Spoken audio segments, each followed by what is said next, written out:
What is the story with visas in mining? Conversations about mining. Hi, Jess. How are you? Yeah, good. Thanks, Andrew. How are you going? Yeah, really good.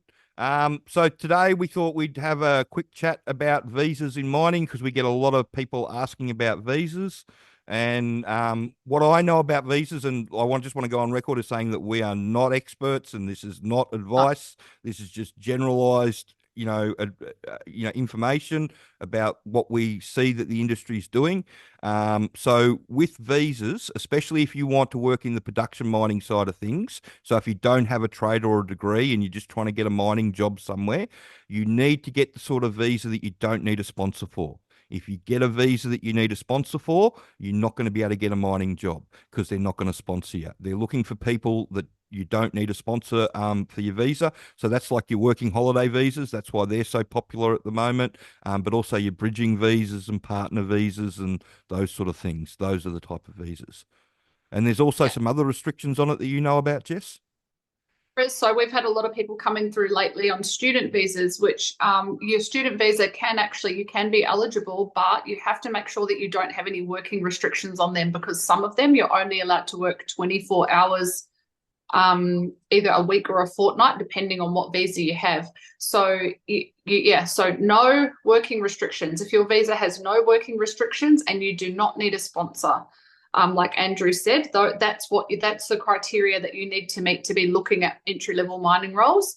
Um, don't think that you're going to, come over here or you're going to be coming from another country and they're going to pay to get you over here and sponsor you and put you up over here. It's just not going to happen unless you're some type of skilled mining engineer or someone that's got extensive experience. But if you were in one of those roles, you would know because you probably would have had companies contacting you already saying, hey, we can offer you this opportunity in Australia. So if you're a heavy equipment operator or a boiler maker or whatever it is, an entry level person just looking to get into the industry, you're not going to find it on a sponsorship, unfortunately.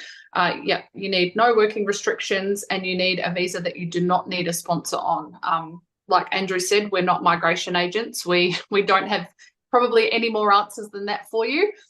If you want help on getting yourself ready to get into an entry level mining role once you arrive, that we are experts there. But otherwise, definitely reach out to a migration agent or the Australian immigration and speak to them about, what would be the best visa for you.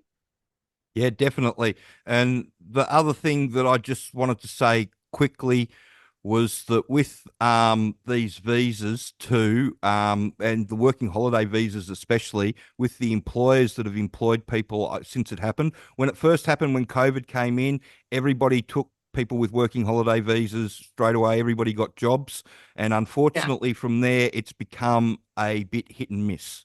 And yeah, yeah, it's like anything else, they would have had good people come in, and companies have had good experiences, and they'll look for more people on working holiday visas.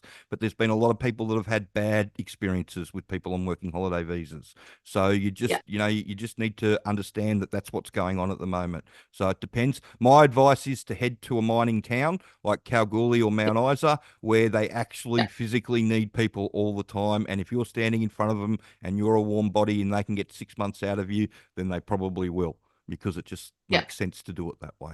So, yeah, definitely.